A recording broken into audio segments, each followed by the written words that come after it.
కూడా 3 ప్రత్యేకంగా రాష్ట్ర ప్రయోజనాల కోసమే మనం పూర్తి చేసుకున్నాం. అలాగే తెలుగుదేశం పెద్దలందరికీ కూడా 2014 నుంచి నేను మన పొత్తు కోసం కృషి చేస్తా ఉన్నామని, అదే దిశలో అన్ని స్థానాల్లో జన సైనికులు, జనసేన నాయకులు, వీర మహిళలు, తెలుగుదేశం పార్టీ నాయకులు విజయం కోసం కృషి చేస్తున్నారు. ఈ రోజున పిఠాపురంలో జనసేన అధ్యక్షుల విజయం కోసం మీరందరూ కృషి చేయడం ముఖ్యంగా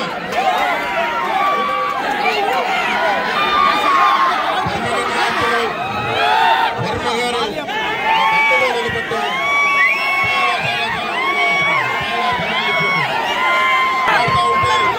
నిలబడతా ఉంటే నా విజయం కోసం నేను ఉన్నానని చెప్పి ఆఫీసులో వచ్చి చెప్పినందుకు వారికి ఈ రోజు ప్రత్యేకమైన నా కృతజ్ఞతలు, నమస్కారాలు తెలియజేయడానికి వచ్చాను.